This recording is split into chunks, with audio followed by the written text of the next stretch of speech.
Assalamualaikum warahmatullahi wabarakatuh. Di sini saya akan menjelaskan tentang tidak kemampuan mengalirkan limpasan air atau genangan. Yang pertama, drainase diartikan sebagai serangkaian bangunan air yang memiliki fungsi untuk mengurangi atau membuang air yang berlebihan di suatu kawasan. Itu pengertian drainase. Yang kedua, di sini drainase menjadi salah satu kunci untuk kenyamanan, kebersihan, dan kesehatan di suatu kawasan lingkungan. Karena di suatu kawasan lingkungan yang tidak terdapat genangan air, itu membuat lingkungan tersebut menjadi lebih indah dilihatnya dan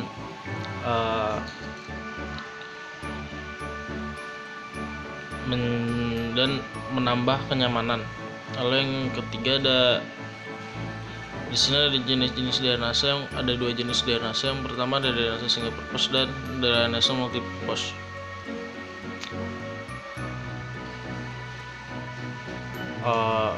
Lalu letak salurannya ada dua jenis. Yang pertama drainase permukaan tanah dan drainase bawah tanah. Salah satu daerah yang mengalami permasalahan drainase kebanyakan adanya di perkotaan yang disebabkan oleh banyaknya alih fungsi lahan, di mana drainase ini dialihfungsikan menjadi misalkan yang harusnya menjadi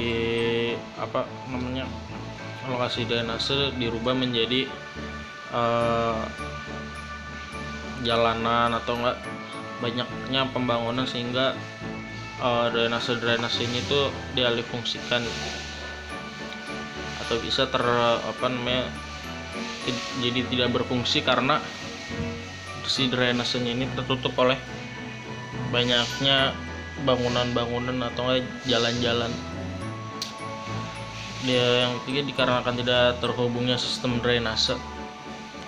Nah, ini juga menjadi penyebab adanya genangan air, karena drainase yang seharusnya terhubung dan mengalirkan air-air yang ada di permukaan tersebut harusnya mengalir ke sungai, tetapi karena tidak terhubungnya sistem drainase ini, jadi air tidak mengalir secara sempurna, sehingga air tersebut menggenang di permukaan. Mungkin sekian yang bisa saya sampaikan, kurang lebihnya mohon maaf. Assalamualaikum warahmatullahi wabarakatuh. Ketidaktersediaan drainase. Di kota-kota besar seperti daerah khusus ibu kota Jakarta, sering kita temui daerah-daerah permukiman kumuh. Hal ini dapat terjadi akibat pertambahan jumlah penduduk yang sangat pesat, sedangkan kesediaan lahan yang tetap, terutama hasil daripada urbanisasi penduduk. Jika diperhatikan dengan sesama bahwa salah satu aspek yang mengkategorikan suatu wilayah sebagai permukiman kumuh, yaitu ketidaktersediaannya saluran drainase. Menurut Permen PUPR tentang peningkatan kualitas terhadap perumahan kumuh dan permukiman kumuh pasal 9 ayat 3 menyebutkan bahwa ketidaktersediaan drainase merupakan kondisi di mana saluran tersier dan atau saluran lokal tidak tersedia. Hal ini dapat diakibatkan oleh beberapa faktor. Yang pertama, ketidaktersediaan aliran drainase akibat pemadatan oleh limbah. Pertambahan jumlah penduduk menyebabkan banyaknya limbah dan sampah yang terus meningkat. Kebanyakan daripada kasus, saluran drainase menjadi salah satu tempat pembuangan limbah maupun sampah, sehingga air yang seharusnya mengalir di saluran itu tidak tertampung dan akhirnya meluap. Kedua, ketidaktersediaan aliran drainase akibat penyempitan oleh bangunan. Banyak kasus permukiman kumuh di negara kita akibat pembangunan permukiman yang mendesak ke aliran sungai. Tentu hal ini berbahaya baik bagi penduduknya maupun kelancaran sistem drainase di wilayah tersebut.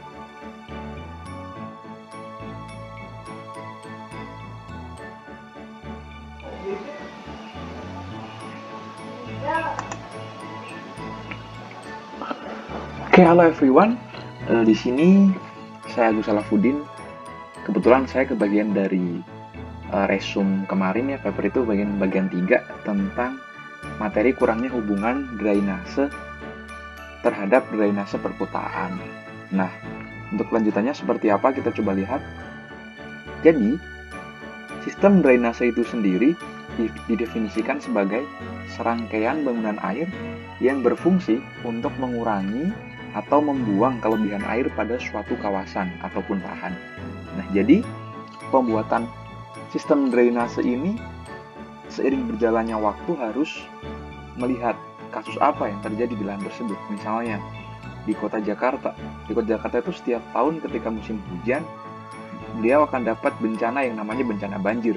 Nah, oleh sebab itu, perlu diadakannya atau dibuatkan sebuah sistem drainase yang tepat dan jelas agar banjir di Jakarta yang merupakan peristiwa tahunan itu dapat diminimalisir. Gitu, seperti itu. Nah, kemudian untuk sementara ini, model yang komprehensif untuk menilai tingkat layanan kota drainase itu yaitu masih belum ada gitu. Dan ini masih belum ada formula yang memang dikembangkan oleh para ahli. Misalnya kota seperti ini dengan kondisi geografi seperti ini, dengan keadaan lokasi yang seperti ini, itu model drainasenya tuh harus seperti apa gitu, itu belum ada di sini. Jadi selama ini masih untuk keterkaitan antara drainase perkotaan itu masih belum ada.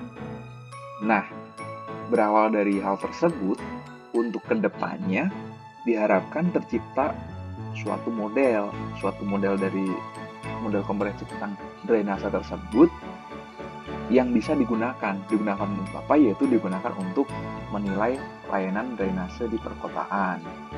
Nah, harapannya seperti itu. Namun yang perlu digarisbawahi juga, ketika memang model tersebut sudah ditemukan, skala komprehensif tersebut ditemukan harus berwawasan lingkungan.